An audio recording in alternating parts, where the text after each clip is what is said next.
Jama'a assalamu alaikum. Suna DSP Abdullahi Haruna Kiyawa. Jami'in hulɗa da jama'a na rundunar 'yan sandan jihar Kano. Biyo bayan umarnin kwamishinan 'yan sandan jihar Kano CP Sama'ila Sha'ibu Dukko FSI na faɗa da sintiri da kuma aiki kafaɗa da kafaɗa tare da al'umma, Ubangiji Allah maɗaukakin sarki ya bamu nasara.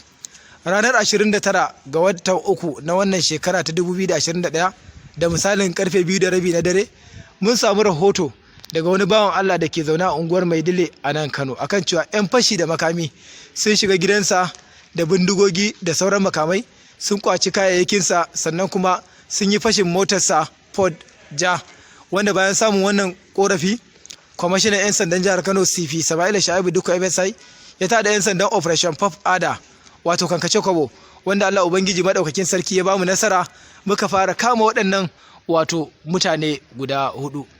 Lokacin da mun kama su da makamai kamar su bindigogi ga su nan, harsashai guda 38 da kuma wukake da kuma wasu daga cikin kayayyakin wato da muka kama su da su, wanda bincike ya sa muka kamo ita matar wannan da take kusa da shi, wanda ita take boye wannan bindiga da ake fita fashi da makami da ita, da kuma waɗannan mutane biyu ga su nan su kuma su ne masu siya ko in ce karɓar kayan wato da aka yi fashin sa a gidan wannan mutum. Amma dai yanzu ga su ɗaya bayan ɗaya za ku ji daga bakin su. To me sunanka? Sa'idu Abubakar. Shekarunka nawa? 32. Kallo ne nan. A ina kake da zama? Shari'ar Sabon Titi. Wannan abin da yake hannunka menene? Bindiga ce. Na? Bindiga ce. Ta waye? Ta wace. To ba mu labarin wannan fashin da kuka je kuka yi da wannan motar ta bayan ka. Suleiman ne ya zo ya kawo mana target din wani mutum a layin su, ya ce yana da kuɗi da yana da mota, mu je mu samu shi, za mu samu kuɗi. Muka tafi tare da shi da su, muka je gidan, muka samu mota a gidan ba kuɗi, muka tafi da ita aka kai ta Sokoto. To bayan mota da kuka dauka da bai kuka ɗiba a gidan? Da kwamfutar sa da wayoyinsa. To wannan bindigar na'am, a ina ka samu ta? Sabir ne kawo ta daga Sokoto. Ya kawo ta aka yaya? A ya zo aka kawo, ya kawo ta, ya dauki kuɗinsa ya dauka ya juya ya tafi. Ya ne aka kawo ta? Wa aka ba? Ni ya bawa, ya dauki kuɗi 190 na bashi ya tafi. Ba siya kai kenan? Siya kai. Nawa ka siya? 190. To ai da ganin ka alamu kana aikata irin waɗannan abubuwa tunda har bindiga ga ta ka siya. Ka iya harba bindiga ne? Ban iya ba dai, na dai koya dai. A ina ka koya? A kanta na koya. A kanta ka koya? Wa ya koya maka? Ni na koya da kaina da ita. To ba mu labarin irin fashi da makami da kai a baya. Gaskiya da yake ban daɗe da farawa, tunda bana gari, ina Abeokuta. Na'am. Na dawo ne kuma da ya kawo ta muka fara yin fashin da ita. Ka yi fashi ya kai shekara nawa kana yi? A baya dai daga dai shekara 6 zuwa yanzu ne. A ina kake fashin? A cikin gari ne dai da inda ya samu kuma. To kamar da me kai fashin su a baya? Mota ce, ana zuwa gida, mota ce nake karba. Ka karbi motoci sun kai guda nawa? Guda 4 aka karba. To Allah ya kiyaye. To me sunanka? Isiyaku Modi. Shekarunka nawa? Shekaru na 28. Ga wani abu a hannunka. Menene wannan? Bindiga ce. Na? Bindiga. Ta waye? Ta wace. To ba mu labarin wannan motar ta bayan ka. To maganar mutanen ce zan ma wani bayani a game da motar nan na ma ƙarya. Saboda ban san komai akan motar nan, magana ta domin Allah. To ba mu labari bindigan nan da muka kama ka da ita ta dalilin kama abokananka. Bindiga na sai ta a hannun wani yaro Abu a Cici, ya haɗa da mai saiwa na sai naira 130. Ammunition kuma guda 6 na sai shi a hannun dan Sa'idu naira 5,000. To ba mu labarin abubuwan da kake aikatawa. To magana ta domin Allah, ban taɓa aikata laifi da ita bane. To wannan na farko ne zan yi, kuma shi ya kira ni sai aka kama ni. To ba mu labarin laifukan da ka aikata a baya. A wajen baya na aikata laifin fashi. A ina? A nan wajajen Jigawa. Sai kuma ina? Shine ina gaskiya magana da fashi na farko wanda ni. Me kai fashin me kai? Fashin gida ne muka yi. To me sunanka? Adamu yawo. Na? Adamu. Shekarunka nawa? Karuna 32. To ba mu labarin wace rawa ka taka a wannan fashi da aka yi? To rawar da na taka, shi wancan wanda ya dauko mota shine ya min waya, ya ce in sun zo za su zo su dauki wata mota da Allah, tunda koya kusa da unguwar me yake ya samu lamba ta a hannun wani abokinsa wanda suka haɗa a kurkuku, shine ya ce in sun dauko in zo zan fitar da shi hanya, idan kuma ba su riga in sun samu motar to ba sai na fitar da shi hanya ba, in kuma sun samu to shikenan ba sai na riga na fitar da shi hanya ba, sun san hanya ta kan wannan, to shine na zo suka samu, suka kuma samu motar, shine ba su riga na nuna musu hanyar ba.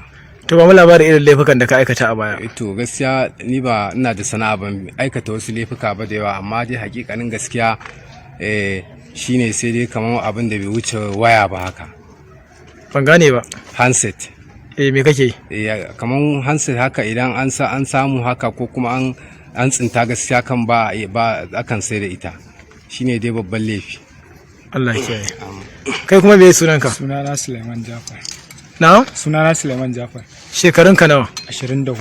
A ina kake da zama? Unguwar Maidile. To ba mu labari irin kai an ce ma kai ne oga a cikin wannan shiri da aka yi na wannan fashi.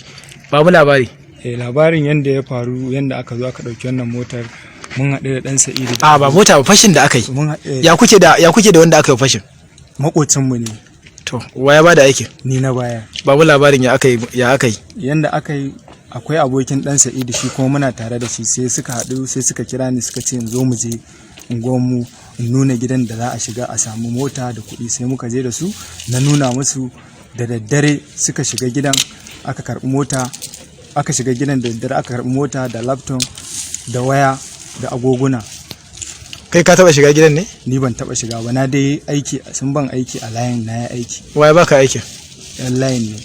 To shi ya kuke da wanda aka yi fashin? Shi yanda muke da shi, layin mu ɗaya da shi. Ka san shi da ba? To Allah ya kiyaye. Amin. To ku kuma ku ba mu labarin, kai ga ka da waya a hannu da agogo, kai kuma da laptop. Me sunanka? Sunana Kabiru Abubakar. To kai me ya faru da kai? An bani wannan ne jingina in samu mai rancen kuɗi, shine rancen agun wannan sai na bashi. Ga kayan kuma an dawo da su. To me ka fuskanta yanzu? Matsala na fuskanta.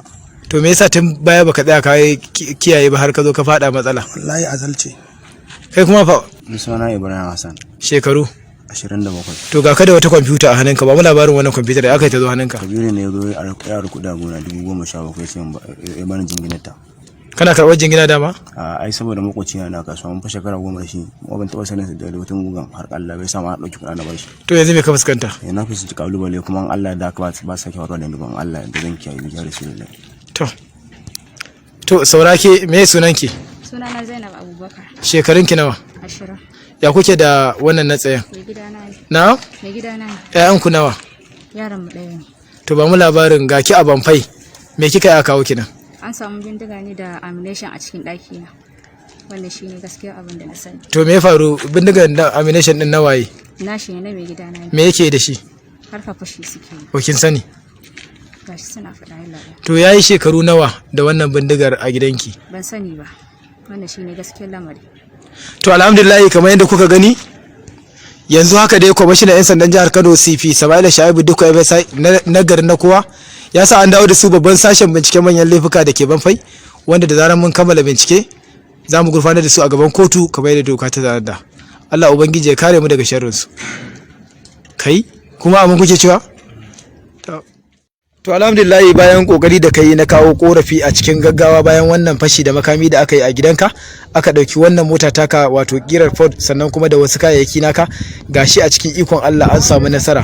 An samu motar a jihar Zamfara lokacin da ake yunkurin kai ta jihar Sokoto, kuma mun kama mutane 4 a ciki, har mun samu wato bindigogi guda 2 a ciki. Ya abin ya faru a takaice? To an shiga gidana ne misalin karfe 1 zuwa 2 na dare, an yi mun fashi.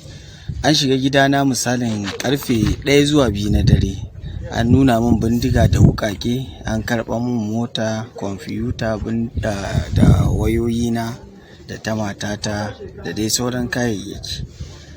Kuma immediately bayan abin ya faru na sanar da hukuma. Cikin ikon Allah 'yan sandan mu na kankace kobo har suka bi su, Allah ya ba su nasarar kama su cikin lokaci kankani. Na gode, Allah ya ƙara musu ƙwazo da ƙarfi. To yanzu ya kake ji a ranka tun da aka samu wannan nasara? Ina jin farin ciki kwarai da gaske, sannan ina ba mutane shawara daga zarar wani abu ya faru su yi ƙoƙarin sanar da hukuma, su yi addu'a, sai Allah ya bayyana da gaskiya. Me kake so a yi musu waɗanda suka yi wannan aika-aika? To, ina roƙon gwamnati ta yi musu duk abin da ya dace, mataki mai tsauri ta yadda wasu ba za su yi sha'awar shiga irin aikin ba. Duk da yake dai ana cewa wai wani an kama shi sau 3 sau 4 yana yin wannan aikin kuma yana dawowa, ana kai shi prison kuma ana sakinsa. Daga baya sai ka rasa wace hujja ake bawa alkali ya sake su su dawo su ci gaba da yin. Na yanzu dama waɗannan akwai kasan su ne dama? A ni ɗaya na sani shine makocina wanda ya gayyato su suka yi wannan aiki. Ya sunansa? Suleiman sunansa. To Allah kiyaye. Da zarar dai mun kammala bincike kamar yadda kuka ji, insha Allah gaba ɗayan su za mu gurfanar da su a gaban kotu da wannan babban laifi wato na wannan fashi da makami da suka yi.